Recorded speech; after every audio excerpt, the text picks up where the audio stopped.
Welcome to Off the Cut, a podcast where we talk about building, making, and answering all of your questions. I'm Eric from Spenceley Design Co. And I'm Zach from Zach Builds. If you have a question that you would like us to answer on air, you can send it to offthecutpodcast@gmail.com. You can find both of us on YouTube, Instagram, and unfortunately, because we have to keep up with kids, you can find us on TikTok too.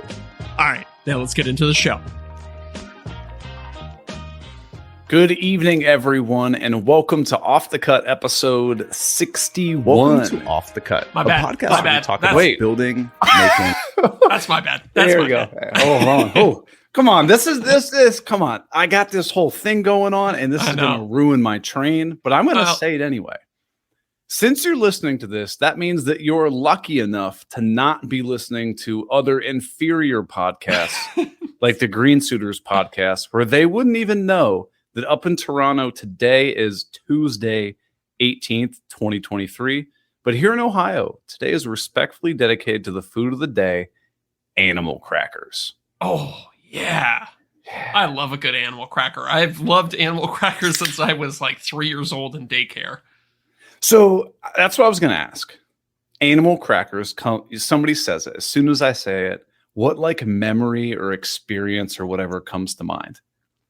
Oh, I don't know. It's just got to be me in some generic cafeteria with just a dry ass mouth trying to make my way through an Oh, yeah. elephant.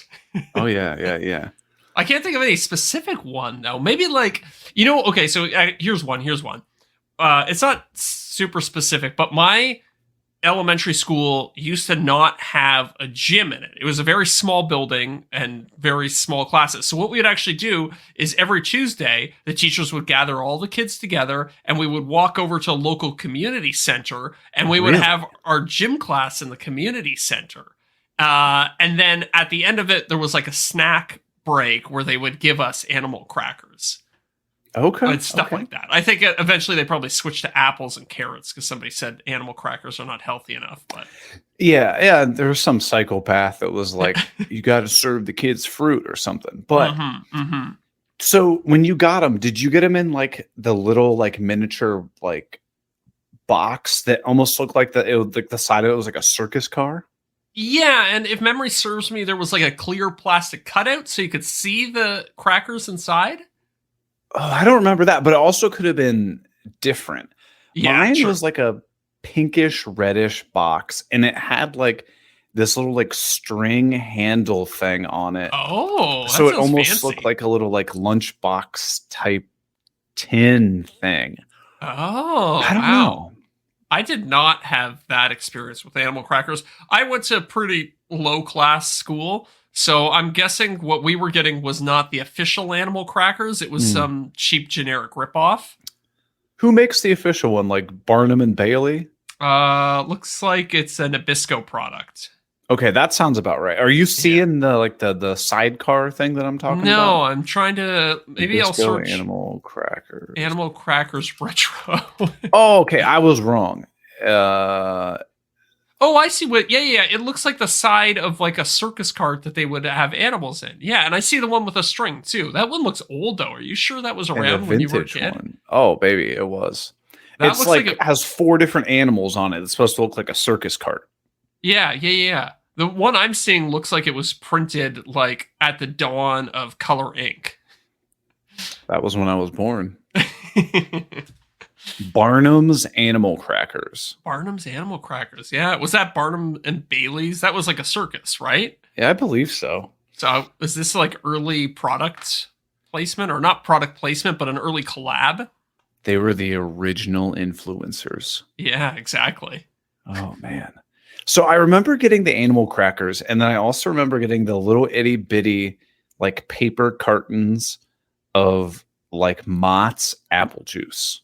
Oh, yeah. That was a wicked combo. So I know the paper cartons, but I think up in Canada, the style that was more common was a plastic cup with like a tin seal over the top of it that you peeled back. It was almost like a yogurt container. Yes, exactly. I remember a lot of those floating around in my childhood. Oh, man. Man, oh, man. Take me back. Take me back. Simpler times. Simpler times. While we're on the subject of animal-shaped crackers and cookies, I don't know why it got me thinking about this, but Dunkaroos. Oh, so we were talking about this for everybody listening before. Sometimes when we get on the live stream, we hang out 5 or 10 minutes before we actually start the podcast, so you get to hear more behind the scenes stuff. Mhm. Shameless plug to get you to watch the live stream, but Yeah, a little bit. where was I going with that? Yeah, I don't know We were where talking you were about.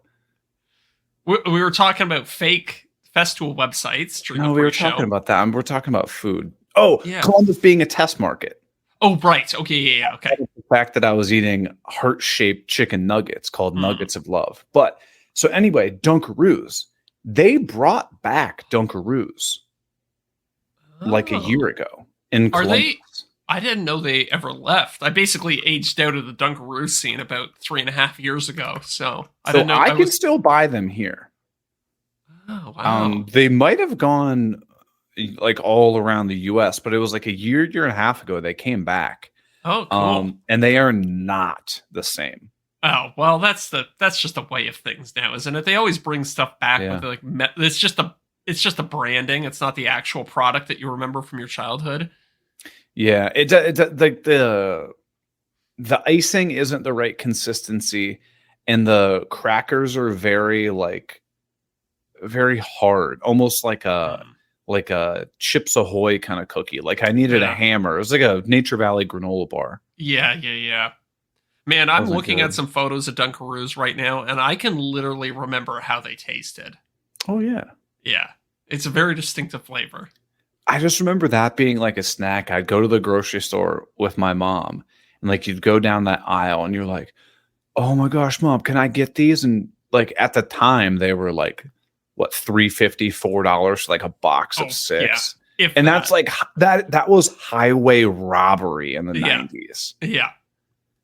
And I was she's thinking, like, I will not buy those. I remember thinking about this recently. Like I remember my parents. We would go out and we would do a shop for a family of 3 for a week or so, and they would spend like $70-$80 or something like that. Oh yeah. I can't get out of the grocery store now without spending like $150, and that's like, and then we top it up throughout the week. Yeah. And it doesn't even make it the full week. It's crazy. That we're old now because we're gonna start complaining about the price of Gas things not prices. being. Yeah.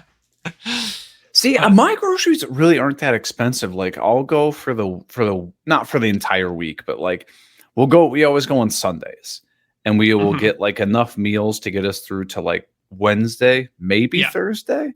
Yeah. And we might spend 70, $75. Wow, I'm jealous. I mean, I know the Canadian dollar's not worth as much as the American dollar, so that probably plays into it. But damn, I wish Yeah, I maybe was- we were just cheap. I don't know. Oh no, I'm pretty cheap. I shop at a grocery store where you might get shot in order to pay less for produce. So you don't go to what's your generic one up there? There's a couple generic ones, but the big one is No Frills that most Mhm, people know. mhm, mhm. Mhm. And then there's like Loblaws and Metro and a couple other ones. Those are far too upscale for me. I never Yeah. go to those. You ever shopped at? Did you got Whole Foods up there? Yeah, we do have Whole Foods. Sophie likes it, but I refuse on principle to Oh yeah. shop there. There was one time where I went to Whole Foods and I was just like in the area, and I'm like, I need to pick up like a chicken breast, on the way home. Yeah. So a normal chicken breast here is like $2 to $5 a pound for chicken breast. Okay. It was like, I'm no joke, somewhere into like the $10 to $20 a pound for chicken breast. I was like, that is bananas. It's actually ridiculous. I have a friend who has a little farm outside the city, and he actually raises his own animals, slaughters them, and then butchers them. And he'll drive into the city and sell you meat that he's like raised himself Yeah. for less than what Whole Foods cost. And it's, Right. from my experience, way better. This is a conspiracy that we haven't talked conspiracies in a while. I know, it's Whole been a little bit. Foods is a conspiracy. Yeah. I mean, I don't know that it's well, I guess it is kind of. Yeah, they're just it's just a bad business. I don't like it. It's like they know that people will buy it because people love to be pretentious about things. We all know Yes. that. Yes. And if you can be pretentious about where you're buying your food, Yes. boom, business done. Yeah, they've just found a great way to exploit pretentiousness, which I mean, to a certain degree, all brands do. I mean, that's the whole reason we have, high end, mid end, and low end of everything these days. Oh yeah. Oh yeah. Yeah. Yeah. Speaking of pretentious people, Mm-hmm. is that a good that's a Oh. bad segue. Well, yeah, that sounded too insulting. We'll find another better segue later on in the show. So I got something you'll be excited about because I know Oh, you're a really? tech guy. Oh, okay. Yeah. This sounds right This up my is alley. like my Let's do this. once every blue moon where I go on a deep dive in tech. Mm-hmm. So I'm guilty, and I don't know about yourself. When I'm like working on something and I have like a bottleneck or something that drives me nuts, Yeah. instead of immediately just like recognizing the fact that this thing is causing me so much trouble and like bottlenecking me, I just bitch about it and complain about it forever. Yeah. Okay. So now that like the trend of YouTube tends to be longer videos, I'm getting into 30, 40, 50-minute long YouTube videos that have hundreds of gigabytes of video footage. Mm-hmm. I'm running off of an $800 MacBook Air, Oh, yeah. which okay. is not yes. a video editing machine. And it's Yes. 4K footage, right? And so I'll start doing stuff where like, where I'm just like roughly cutting up clips works fine. But then when I start doing like overlays or like stuff like that, I'll hit a button and then I just get like the spinny wheel Mm-hmm. and I will just sit there and watch it spin and just get pissed off. And this has been going on for like 6 months. Okay. So finally, I was real pissed off last night. And when I mean real pissed off, like a 2 out of 10, right? Mm-hmm. And Miranda comes home. She goes, "What are you so mad about?" I'm like, "This effing computer, I'm trying to send this video out to get a sponsor approval. And all I'm trying to do is just make the text a little smaller. And I keep freezing. I keep having to force quit the program and reopen it back up." And she goes, "Why don't you just buy a new computer?" And I was like, oh, that's an option? "That's a brilliant idea." So then I went on a deep dive on computers, like trying to find exactly what I need and all this kind of stuff. And it'll be here in like hold a up, week or hold two. up. Let me stop you for a second. What's a deep dive for you? You go to apple.com and then you just order the most expensive one. Well, the thing is, I was like, do I get the desktop Okay. or do I okay. get a laptop? I was like, look, what's the last time that I've taken my laptop to go do something? Right. But then like the new ones that they just came out like a month or two ago, like the new chips and all this other crap, was only in the laptops. Oh, they don't have a M2 Mac They have Mini? the Mac Mini, Yeah. but it didn't go as powerful as the MacBook Pro thing. Oh, they don't have a Mac Mini with the M2 Ultra, I think it's called. No. Oh. Yeah. What about the Mac Studio? Or is the Mac Studio still running not the M2 chips? The Mac Studio did not have the M2. Okay. Oh yeah, you're right. It's still running the M1 Max and the M1 Ultra. Yeah. Oh, that's really interesting. So I did some research and found like all the nerds that test all the stuff, and they're just like, the Mac Studio would be a better bet if you did tons of photo editing, but the Mac M2 Pro Max, whatever the hell the top M2 thing is, would be better for my H.264 and 265 HEVC encoding. Yeah. Because it has like dual encoders, so it can do it like twice as fast. So I was like, well, shit, I'll just buy that one. Yeah, they really stepped it up with the new M2 chips. They've got like a whole bunch of dedicated little subsections of the processor just for video encoding, which is pretty cool. Right. So my computer now is Let's see, more info. Can I get the info on it? About? No, I think I gotta Google it. Let's see. 2020 MacBook Air. Oh, so you got the MacBook Air, but not the MacBook Pro? No. I got the MacBook Air back in the day. That's what you have. I see.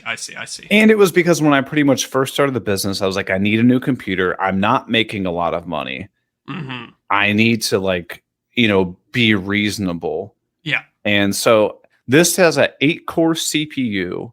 Oh, that's and actually 7-core GPU, right? More than I would have expected. And 8 gigabytes of memory. Mm-hmm. And a 256 gigabyte hard drive. Oh, that's brutal for video editing, especially 4K footage. I did everything on like a Thunderbolt drive. Mm-hmm. So I decided I would go with a 12-core CPU, 38-core GPU. Nice. 32 gigs of memory. Mm-hmm. And 4 terabytes of SSD storage on board. Perfect. How much do you think that set me back? Oh, jeez. Close to $3,000. So I hacked my way into a student discount. Nice. Like it. So I saved like $500. It was $3,879. Ooh. Yeah. Well, I mean, at the end of the day, that's your only computer, so I don't know. And it's an all-in-one machine too. Did you get the 16-inch, 14, or the 13? I got the 14. The 14, nice. So Right it gives me like, if I need to move it, it's like portable. Can you imagine whipping around a 16-inch laptop? That'd be a nightmare. Honestly, you know what? So I actually have my laptop sitting in front of me right here. It's a 15.5 inch, and it's honestly like not bad. Okay. I walk around with it all the time in the house, and I don't know. I find it fine. But this is a perfect example of like, you and I make a good part of our living doing this. So if you have something that like literally your main tool that is causing you constant headaches, yes, upgrade it. Yes, just yeah. I mean, it works for computers, it works for cameras, but it also works for stuff in the shop too. Like if you find yourself constantly running into some bottleneck when you're working, it's like, oh, I keep having to correct the bad cuts that my table saw gives me over on the jointer. It's like, then upgrade your table saw. Yeah. Like, that's the point of money. You should be deploying it to make your life and your business run more efficiently. So as long as you can afford it, I say go for it. And I'm totally guilty of it. And like, then this got me thinking, like, why the hell have I not bought just whatever jointer that I can run in my shop? Mm-hmm. Because this hot glue thing is driving me effing bananas, man. Yeah, that's a big bottleneck. That takes a lot of time. Days to mill lumber. I just finished milling the lumber for the floating media console thing. And when did I tell you about that? Like a week and a half ago? Well, we discussed details of it last week. But I think you told me about it 2 or maybe even 3 weeks ago. That's how long it's taken me to mill the effing lumber, dude. Like, that's not sustainable. Just like, even if I buy a 6-inch joiner that's a full length one and it's $1,500, $2,000, I use it for a year or two and then sell it, like, that's well worth my time. And the thing is, you're going to sell it and you're going to sell it for like $100 less than you bought it for. And it's going to be like, so effectively you used it for a year and it cost you $100 to save many, many hours of milling. Yeah. Honestly, I should just buy one tonight. Yeah. And speaking of spending for your business, it's all a write-off. I was doing my taxes today and I was like, God, I was going over through like every credit card statement with a little fine-tooth comb, like, oh, that's write-off. Oh, that's write-off. That's write-off. I created an itemized deduction list where I had 280 itemized deductions. Oh, dude, I'm sure I have more than that. You Especially with all like the monthly subscriptions that hit. Yeah. I was like, oh, should I? The thing is, if I were an American, I would just lump those up as one item on the list. Just be, like whatever it is, $15 a month times 12. Boom, done. but I'm a Canadian. So every time I get charged with one of those, it's in USD. So it gets converted to Canadian dollars. And so it's always a little different. So, and I mean, this is probably just me being paranoid. I like actually took all the numbers and added them up because I don't want to get audited in the future. And they're going to be like, well, this number doesn't match this number. So what the hell? Yeah. See, I just use the QuickBooks thing. So it like automatically connects to your bank account. So like every separate transaction that comes in, I'm just like, oh, this is marketing. Oh, this is supplies. Oh, this is. I should do that. Whatever. I really should do that. You were telling me about that when we were in Atlanta. I was like, oh, that's a good idea. You still don't have QuickBooks? No, I still don't. Dude, it's like $8 a month. That's not bad. That's not bad. It took me from about 10 a.m. today until about 3 p.m., 4 p.m. to gather, just to gather all of my information and send it off to the accountant. No, dude, no, come on. This is literally the exact example of what I just talked about. I know. That I is a think huge good bottleneck. point. Pay $8 a month. Yeah, I really should. This episode is brought to you by QuickBooks. Yeah, no kidding. Oh, boy. You know what else I wasted a ton of time on What's that? this week? So last week we were talking to Jason. Mhm. Jason Bourne from Bourbon Moth. And From he the was Bourne showing Supremacy us films. what? From the Bourne Supremacy films. Yeah. Yeah. He was showing us that like camera rig thing he has with like little articulating arm on the bucket. Okay, I have something to dovetail into this conversation, but please continue. Okay. So I was like, well, that's neat. I should make one of those. So I went online. The guy's Wobie something. Mm-hmm. Yeah. Like has like the plans or whatever. It was like $20. So like, sure. Right. Then I also saw that, I don't know. Do you know Oma from I think Pink Soul Studio? Yeah. So I had met her at the Festool thing, and I saw on her website she actually sells them like pre-made. So it's like cut out on CNC, everything like that. It's like $120. Okay, cool. I was like, that seems a little expensive, but like I get it. So I went through the whole rigmarole of cutting all the things out with the bandsaw, then sanding it, and then like routing the edges. And I was like half a day's work into this, and I literally threw the pieces on the ground, and I was like, why am I wasting my time doing this? Mm-hmm. So you went inside and then you ordered it from Alma? Not yet, but I'm going to. Yeah, okay. I do that math constantly. I'm always like, okay, yeah, like I could buy it pre-made or I could do it myself and then it would be 5 hours, 6 hours. Like, okay, I'll just buy the pre-made one. Right. So Scott Walsh and I were texting again today about 3D printers, as we're so apt to do. Nerds. He found this guy who made the craziest camera rig using a 3D printer and aluminum tubing. So hold on, I have to find this video real quick. Let me look at it. So it's like 10 feet tall. It's completely self-balanced. You can move the camera around on the, I guess, y-axis and x-axis without locking or unlocking anything. It just slides on its own. And it's on casters the same way Jason's is. How much do I owe you to make me one of these? Well, here's the thing. So the guy made it, and he said that he used 9.1 kilograms of filament in his 3D printer. So 9.1 kilograms of like $200, $150. Yeah, probably in that. Yeah, that's a pretty good estimate. And then it was 365 hours of printing. Whoa. Okay, so hold on. I just want to find. Oh man, why can't I? That's nuts, though. I know. Anyways, I watched. So he's a YouTuber too, and I watched his video on it. Alexander Chappell is the name. So if you look up sounds familiar. Yeah, he's got like 350,000 YouTube subscribers, so pretty big account. Small channel. Yeah. It's wild. So he got the idea because there's these studio camera mounts that you can get that are like $10,000. He's like, oh, I could do that cheaper. So It's pretty impressive what he created. Is the video called a $10,000 camera arm? Exactly. 3D printing a $10,000 camera arm. I mean, I'm gonna ruin this guy's retention. It looks killer though.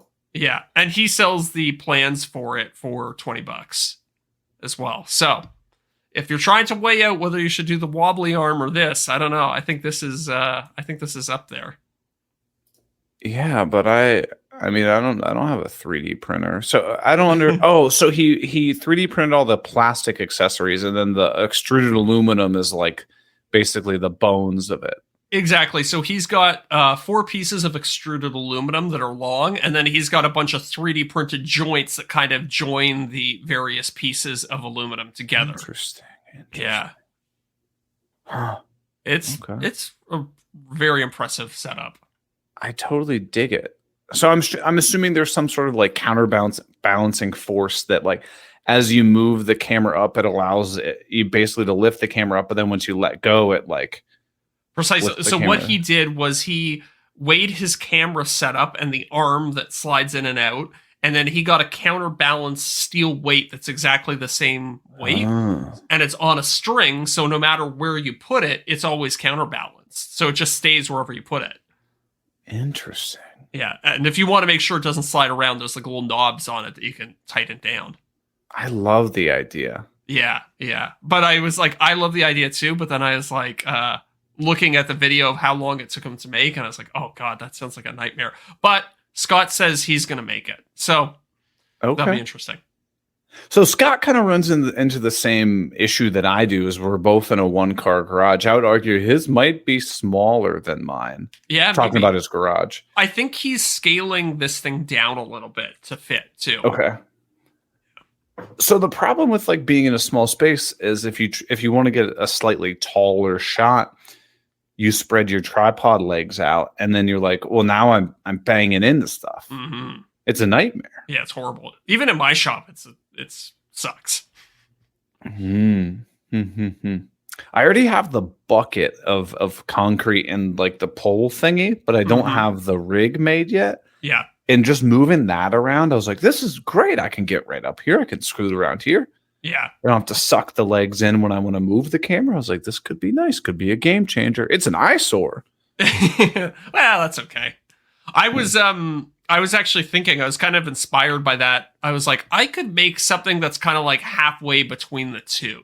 That might be easier to make. It doesn't take 365 hours on the 3D printer, but is a little bit more high class than the steel rod sticking out of a bucket of concrete. This is your first product, Zach. It's called the Zach camera rig. The Zach camera. Yeah, maybe.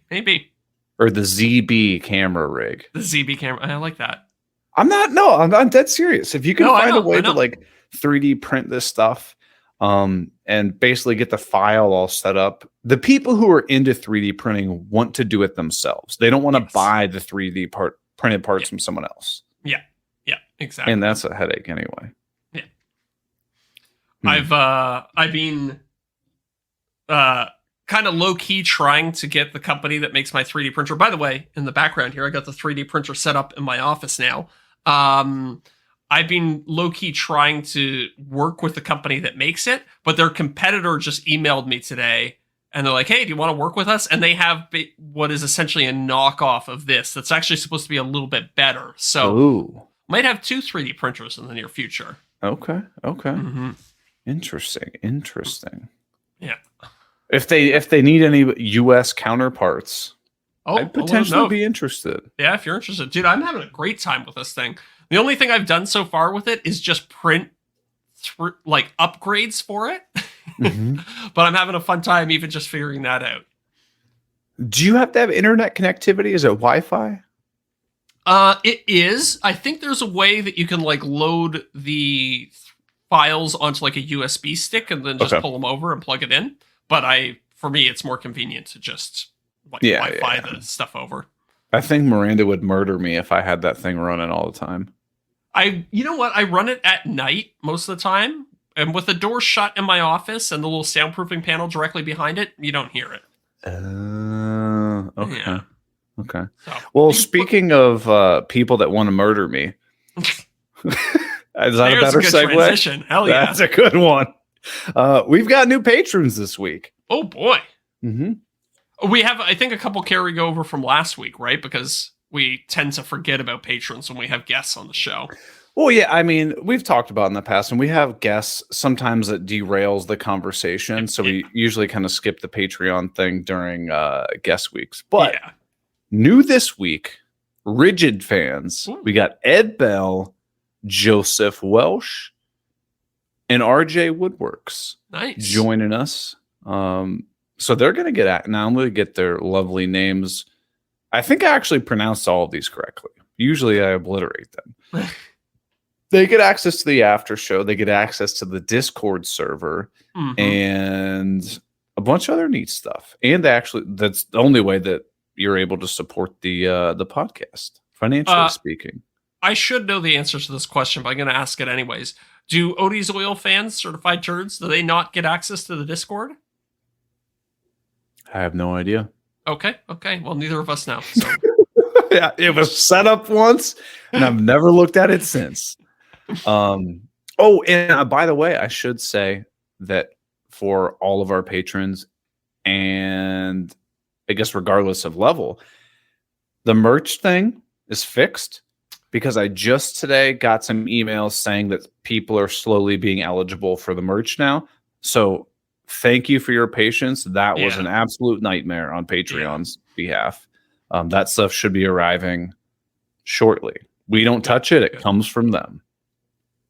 We also got a returning top tier patrons, our Caulkers. We got Dadu, who's in the live stream with us now, Luke Schmidt, Derek Jennings, Corey Duvall, Jason Price. Oh, sorry, Derek Jennings at Pecan Tree Designs. I know he paid for that plug. Yeah, you gotta say the full thing. Yeah. Jason Price at Priceless Pro Designs and Scott Eastman at EC's Woodshop. In addition, I think he's still having a hell of a time with finances, man. Yeah. I'm so sorry. The Power Cocker, formerly known as Wes, everybody send your condolences his way. He had some identity theft issues, and that's been... I can't even imagine the nightmare that's been. I know. And he's such a nice guy. He keeps messaging us to apologize for the fact that his Patreon keeps dropping off. I'm like, Wes, it's okay, man. Like, it doesn't matter. Like, thank you for supporting the show, but like, dude, your livelihood is way more important than a Patreon membership. It's all good, man. It's like, we're not going to hold it against you if it lapses for a couple months or whatever. It's not a big deal. No, I won't. Zach will. Well, I have a little bit of a mean streak to me. But so, Zach, how would you sell Patreon to people? Like, as, not try to be like, oh, you got to do it. It's cool. It's like, genuinely, why would you want to go on Patreon? Okay, so I think there's a couple reasons. The first, and obviously, the after show. You get access to what is, at this point, a completely another podcast every week. You're doubling your content. If you enjoy this show, you're almost certainly going to enjoy the after show because it's more of the same, but it's also much more unfiltered, and we talk about more behind the scenes stuff. Right. And we answer everyone's questions, no matter what they ask. That's true. Yeah, we answer some pretty wild questions. And then the other thing is, you kind of get to be part of this cool community. Like on Discord, we're sharing, not only are people sharing projects, but a lot of our patrons are also content creators. There's a big overlap there. So people are sharing what they're building, what videos they're making, the tips and stuff that they're finding are working for them on YouTube. And it's really nice to see. Like, I don't always have a chance to keep up with it, but I get on there at least a couple times a week and just see what everybody's talking about. And I don't know, it's really nice to see that the community is developing like that. And it's almost like it's developed its own little thing that doesn't require us. It's just like people have similar interests, and it's not centered around us. It's centered around them. There's a subsection of the Discord called Episode Discussion, and it's basically just dead. Okay. Yeah, everybody just talks about what they're doing, what the videos they're working on. It's cool, man. It's like you're saying, a bunch of like-minded people congregating in one little community online. Yeah, absolutely. Dadu says the word you're looking for is community. That's absolutely what it is. And full transparency, we have no sponsors. We do not run ads on this podcast intentionally. So we make zero from this unless people are on Patreon. So if it's something that you are interested in, no pressure whatsoever. Enjoy the show. But if you want to join that community and get access to the after show, it's what, like $2 a month or something? $3 Yeah, I think a so. month? 2 or 3. Whatever the lowest amount you could do was. I think we set it at that. So you basically get an additional 4+ hours of podcasting a month for like $3. Yeah.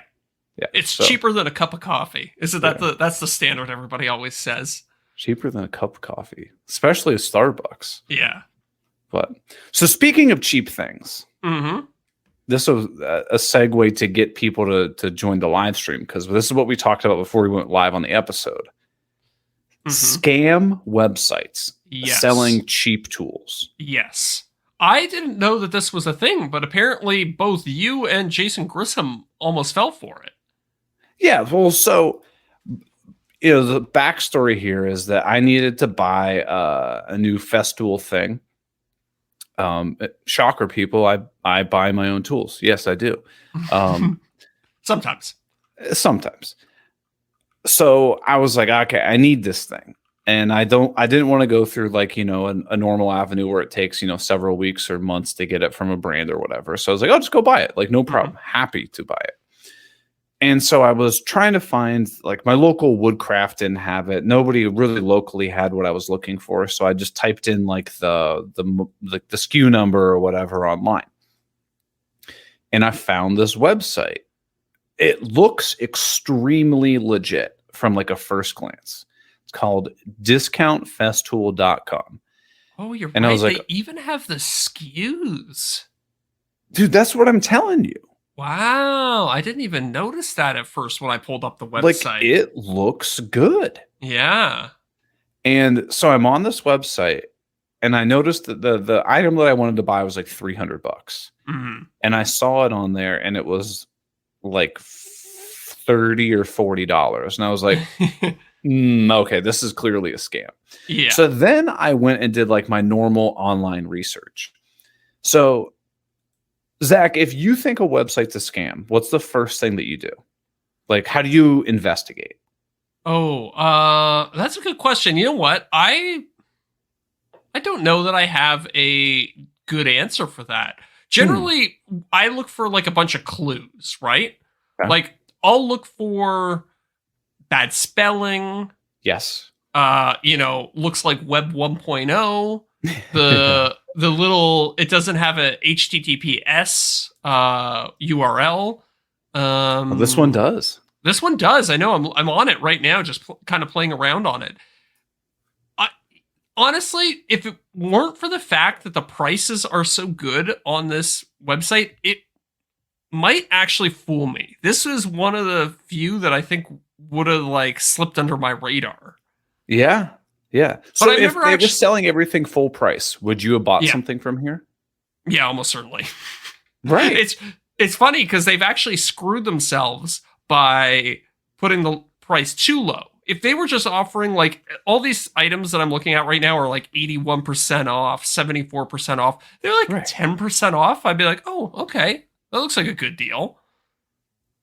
So to give people an idea, I guess what's something somebody knows? Okay, they're selling the Capex, which it's the miter saw. Everybody knows that miter saw is like $1,500. Mm-hmm. They're selling it for $84.80. Yeah.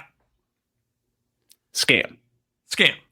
But one of the things that I always tell people is scroll all the way to the bottom of the website. Mm-hmm. And if you look at like the about us or contact us, too much bubbly. If you can't find a physical address, that's almost always a scam. Okay, but I just went to their contact us page and they have a address. Ooh. Okay, so it's 201 North Nellis Boulevard, Las Vegas, Nevada. I'm going to Google that. Yeah. And is that the Festool headquarters? I wonder if they just copied and pasted that. No, their HQ's in Indiana. Okay. It's a Walmart parking lot. Oh, that's funny. That is too funny. I mean, maybe there's have you I don't know if this is true or not. This might be apocryphal. But is it legal to camp in a Walmart parking lot? This is the story that I've always heard. You can like park I've your heard RV that there. you can. Yeah. So I wonder if there's an RV parked somewhere in this parking lot that's running this scam website. Shipping out scam things, but Yeah. yeah. So the other thing that you can do is you can check on like, I know there's one real popular website that I can't think of at the top of my name. Like a domain lookup website? Yeah. You can look up like basically like the likelihood of it being a scam and stuff. So like if you're ever unsure of a website, literally just type. So I typed in discount festool scam on Google and I just got hit with like a million like Scam Advisor, Better Business Bureau, a bunch of Festool Owners Group, which is like a forum for Festool people, comes up like crazy. I get Reddit posts, I get Wood Talk Online, I get sawmillcreek.org, like tons of stuff. So instantly that would say no. Yeah.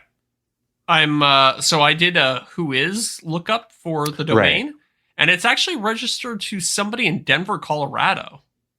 Okay. Colorado. What's the name? It says, it just says Whois agent. So domain protection service. So they actually made some effort to cover their tracks here a little bit. Okay. Yeah. Interesting. I think if you look up my website, it comes up as like Squarespace as the owner. I don't think it comes up with my name. Yeah, that's probably what's your URL? SpenceleyDesignCo.com. Okay. But yeah. So the idea, people, is that just be very careful when buying this kind of stuff. Like, so what do you think actually happens? Let's say I go on this website.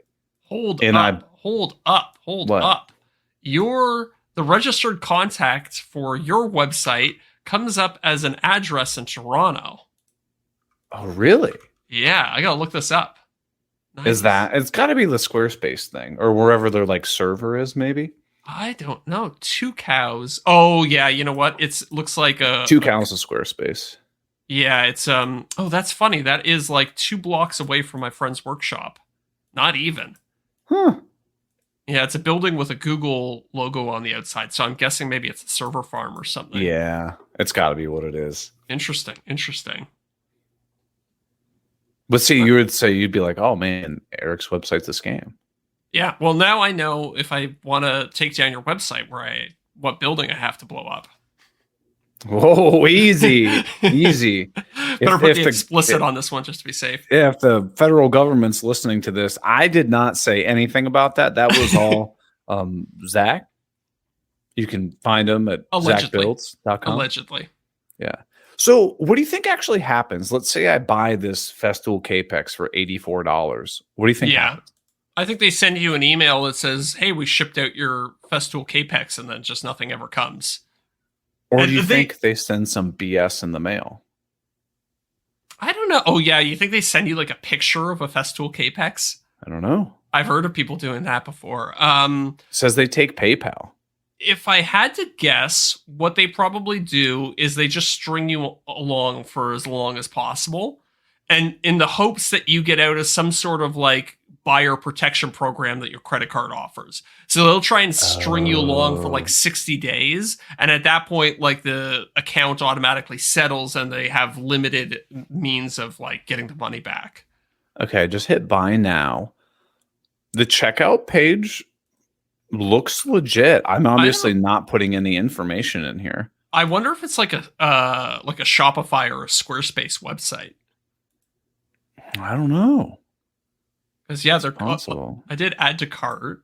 Yeah. I mean, it all looks pretty legit. So I can get this thing $80, and I could hit pay with PayPal. Mm-hmm. Yeah, I don't know. It's scary though. I mean, you could fall for that. That's what Jason Grissom, one of our patrons, had said. He said he almost fell for the damn thing. But honestly, I'm going through the checkout right now too, and it looks pretty damn legit. I wonder also, maybe it isn't a Squarespace website, but you just enter your credit card number and then they just skim your credit card info. And then they send you an email that says, sorry, it's out of stock. and then they just start making other wild purchases with it. Oh, that's possible. That's very possible. But moral of the story: be careful where you're buying your tools from. Yeah. If it looks too good to be true, it is. I almost fell for it for a hot second, but I obviously didn't. But funny thing is, I told you, Zach, I ended up buying this tool from what was it, Manitoba? Yeah, Winnipeg. Yeah, Winnipeg. So it was cheaper for me to buy it from Winnipeg and pay $25 or $35 to ship it to the US. And after exchange fees, it came out to like $309. But this was a $300 tool. I was like, I got to start buying stuff from this place more often. Yeah, no kidding. I guess that's a good hack for any US listeners, right? Right. So what did you end up, what was it that you bought? It was called the MFT clamping set. Oh, is it like the full table? No, people are going to say it's a waste of money. It's like one of their special edition things that comes with like some of the stuff for that like dog hole workbench stuff. Oh, yes. I'm looking at it right now. It comes in like a special blue Festool sustainer, right? Yeah, but if you buy it separately, like each one of those things is like $70. Oh, that's so annoying. I was like, I'll just get the kit, like whatever. Yeah. But I guess it's old. It was like a limited edition one. It's not sold anymore, but they have it in Manitoba. Oh, limited edition. You're right. Did you pay extra for the limited edition, or was that just the only way to get that kit? It's the only way to get the kit. I see. You weren't like, oh, I gotta have the blue sustainer. No, I don't give a shit about the color. But yeah. So I had a question for you. This is completely off topic. Okay. So I watched your video about the speakers. Yes. And one of the things that like I was thinking about the whole time I was watching it is, how do you like measure like the quality or like that of speakers being quote good, if it's something that's like really subjective? And like, do your qualifications of something being good change over time? Yeah, so that's a really good question. There are a bunch of expensive tools that you can buy that will like measure the sound waves coming out of the speakers and tell you exactly how good they are. Obviously, I don't have any of those. Most people don't, right? So it is essentially a 100% subjective measurement that you have to make. I will say that after building quite a few speakers and buying quite a few high-end speakers, you do start to get a sense for what sounds good and what doesn't. It is a subjective thing at the end of the day, but I can tell what I like more than, what I don't like. But at the same time, to play devil's advocate here, if it's something I invested, multiple days building, it's like the design is like perfect for like what I wanted it to be, that is obviously going to color your perception of how they sound. Yeah. And I mean, at the end of the day, like they're speakers for you. So it doesn't really matter how they sound objectively, as long as subjectively they still sound good to you, if that makes sense. No, it totally makes sense. And I guess the reason the thought came up was like during your video, you're like, yeah, and they sound great. And I'm like, okay, like this is not me being an asshole, but I'm just totally. Like, well, what do you mean they sound great compared to what? Or like, how do you measure great? Yes. And that's, so let me kind of defend that statement a little bit at first. Okay. When I said that in the video, I legitimately meant that because I was actually expecting them to sound worse at that point. Ooh. Because I was like working with a new material. It had been, they're relatively cheap speakers compared to the expensive ones that I had before. And like the drivers. Yes. Yeah. Like the components that went into it. But that's kind of par for the course. It's always cheaper component wise, at least, to build your own speakers versus just buying them. But I had a really high end set. It was like a $400 or $500 set of desktop speakers before. So when I started playing those, I was like, oh, I don't think I could tell the difference between these ones that I made and the ones that I had before. So that was kind of my yardstick. Okay. Okay. Yeah. And I don't know. Yeah, it's just after listening to so many speakers, you kind of get this sense of, like good speakers don't really sound good. They just sound like music. And then they just ruin all the bad speakers for you. So I was kind of looking out for like all these little things. It's like, oh, do the tweeters sound tinny? Does the bass sound like too muddy? And I didn't get any of those things. So I was like, the best you can really do through a video is say, oh, they sound good. Because, I can play sound clips and stuff through them, but that's going to then be colored by the speakers that you're listening on. And the quality of the microphone that is picking that up. So it's funny because in past videos, I've done comparisons. Like, these are my old speakers. That's what they sound like. These are my new speakers. And here's what they sound like. And people be like, there's no way you could tell, bro. Like, this whole test is pointless. So what you need to do is start a conspiracy where you go and edit the audio so it just sounds like hell. Oh, yeah. Yeah. That people have accused me of doing that. You messed with the EQ. Mm-hmm. That's not how they actually sound. Mm-hmm. Mm-hmm. People have legitimately accused me of doing that. But I guess the same vein is relevant towards like tools and whatnot. Because people are like, oh, this is a good tool. This is a bad tool. It's like, well, no, I mean, your measure of good, it's highly dependent on what you were doing with it. Like, it could even be something as simple as like, your girlfriend or your wife came by the shop while you were looking and said you looked really good that day. And then you picked up that, and then you're like in a positive mood and you pick up the tool and start using it. You're like, man, this is a great tool.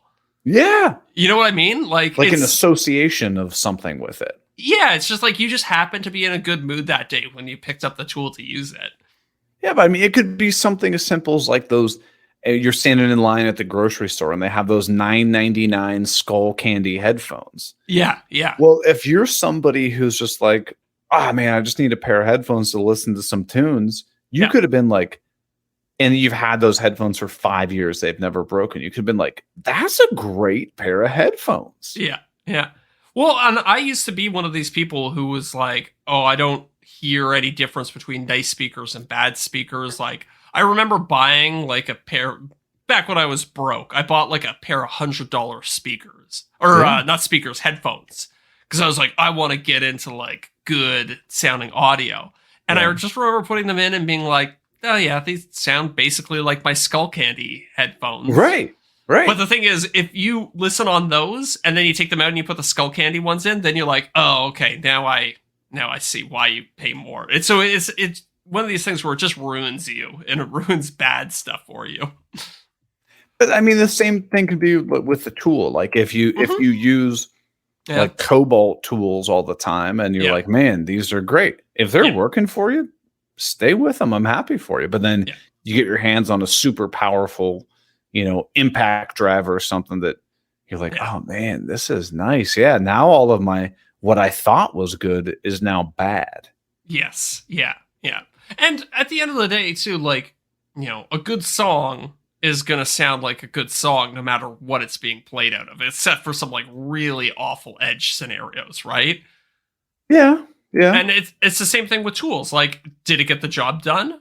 Okay, well, then it was probably a good tool, right? Like, I think what we've basically done is we've just absolutely ruined everything for everyone. Yes. Yes.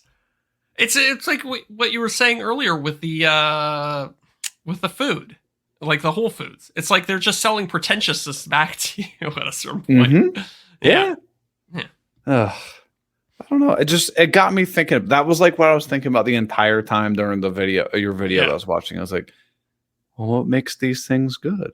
I used to put a lot of thought and effort into like, explaining why this is good and this is why this makes it sound better. But it's like, at the end of the day, like, you kind of just got to take my word for it in a video. Like, I could lie. I could say, oh, here's the frequency response graph and it's amazing. But it's, at the end of the day, it's kind of doesn't really matter.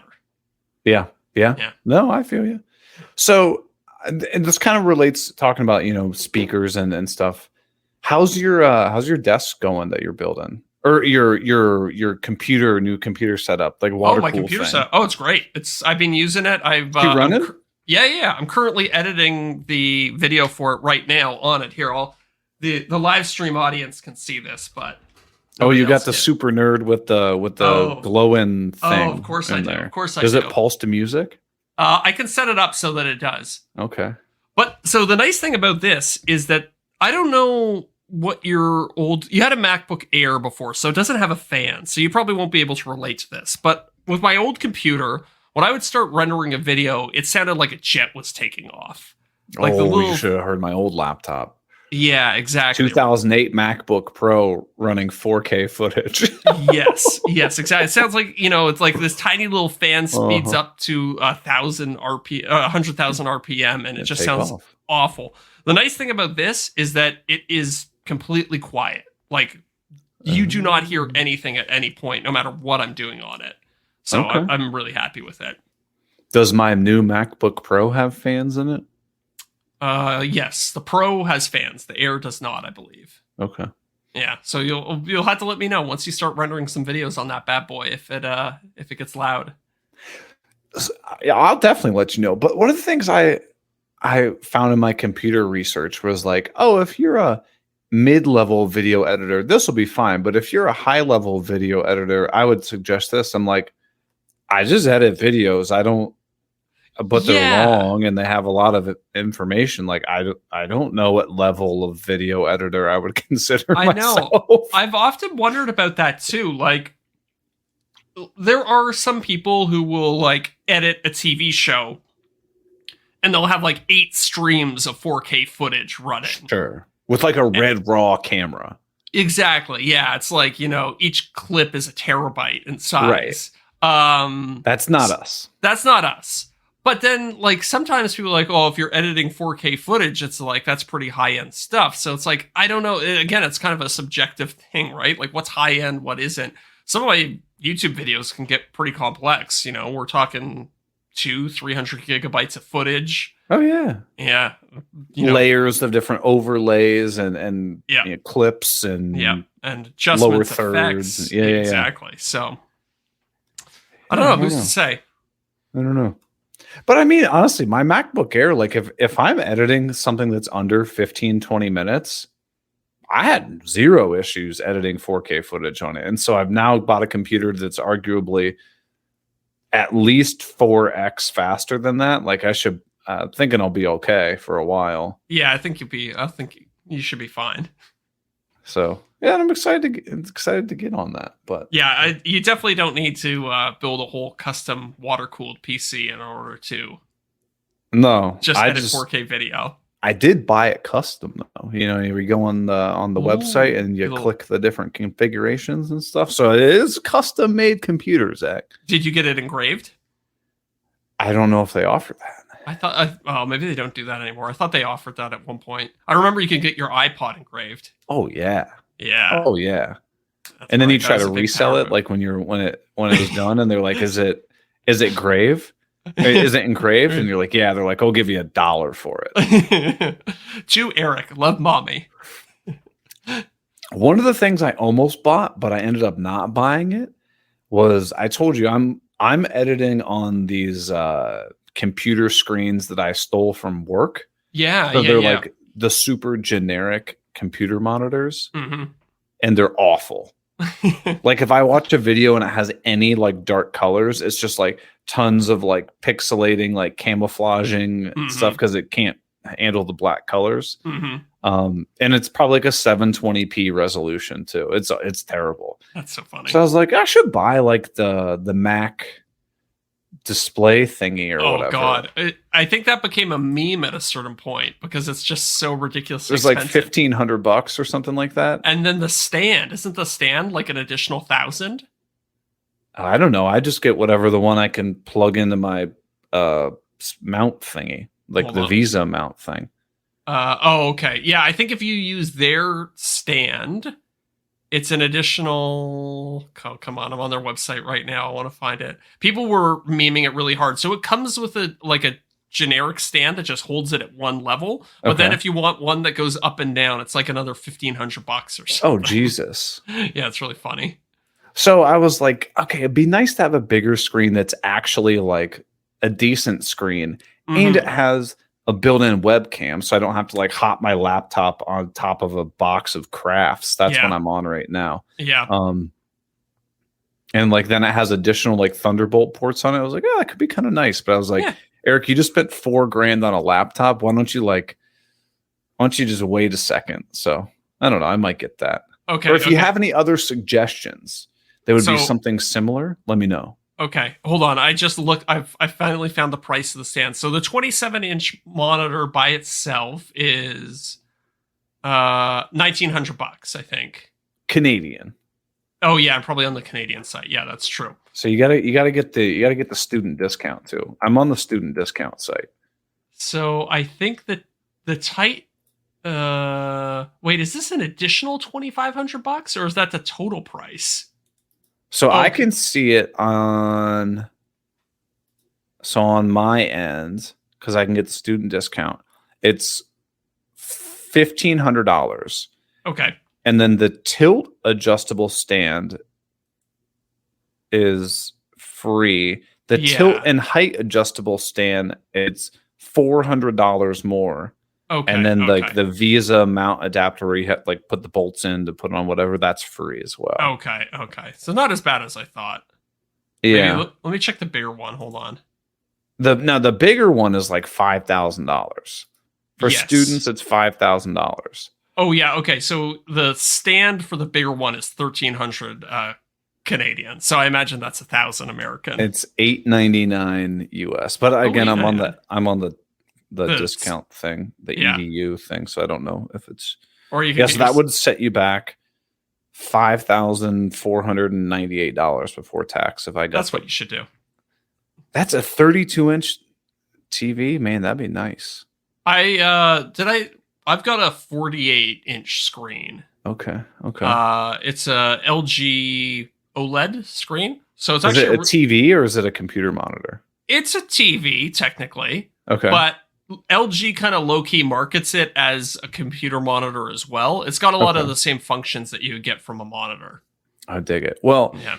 if you can find me or any listeners, if you can find me a computer monitor that's somewhere around the 27-inch or larger size, I'd go larger. I like a big screen, especially when you're Yeah. video editing. You get the timeline, you get your preview, you get all your tools set up, and it's nice. I just don't know how much space I got because I got a monitor right here. hmm I got my center monitor, which is the one that I look at. That my Mac is on my center monitor, Okay. and then my monitor on my left, so over here, is my work computer, and then my monitor on my right is my other monitor for my work computer.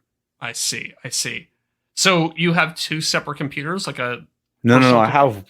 Oh yeah. I have a personal computer and then a work computer. I see. So, Is there? Well, this is because I used to have two screens, and then I was like, why don't I just sell both of these and get one screen that is the same size as these two screens were? Yeah. That's so you could potentially downsize, remove one of your screens, and then just add an even bigger screen. I don't know. I'll figure something out. I just don't know Yeah. if I do my two work ones on the side. Because if I have like an email open in an Excel file, like I'm like, oh man, I gotta have separate screens for that. Oh, I see. I have. I don't know if Mac has this, but Windows has a feature where you can edge snap stuff. So you just pick up a window and drag it to the side of the screen, Oh, and it makes it half of the screen. Yeah. No, I do that on the Windows computer for the work one. But I get so you're saying just get two large screens, one large screen for my Mac and then one large screen for the PC. I was thinking just get one large screen.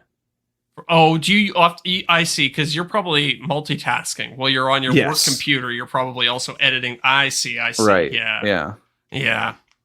That would be So tricky. I just don't know how much real estate I'll have as far as like this little mount thingy that I got. But Yeah. I don't know. This is the back end of content creation that people are like, why don't you do a YouTube video about this? Nobody gives a shit. Nobody wants to nobody hear cares. about Nobody this. cares. I made a video about making a custom mount for my monitor and nobody watched it. So take it from me. Nobody cares. I mean, let's be honest though. Nobody watches any of your videos. That's a good point. That's a good I don't point. blame them. I don't blame them. But so, do we hit an hour? I feel like we've been on here for a minute. Yeah, we're 1 hour and 15 into the stream, so we're probably an hour and 10 into the actual show. Yeah, that'll work for me. You want to head over to the after show? Yeah, let's do it. The only reason I'm saying is that because I'm on a seltzer and I'm thirsty. Yeah, I found one beer hidden at the back of the fridge, so I think I'm going to grab that for the after show. Is it time? Yeah, I think it's time. Beer time? All right. These pretzels are making me thirsty. I hope people get that reference. I definitely don't. Yeah. What? I don't get it. From Seinfeld? Oh, yeah. He's like, these pretzels are making me thirsty. You're like, you're not saying it right. It's been a while since I've seen that episode. Oh, you got to watch it. You got to watch it. Well, everybody, as always, we appreciate you listening to the show. Remember to not check out the Green Suiters podcast. That podcast is trash. Absolute garbage. You'll hate yourself if you ever listen to that crap. Definitely don't join the Patreon. Yeah, no, definitely do not give them any money on Patreon. That's patreon.com/the Green Suiters podcast. You definitely do not want to go over there. They suck.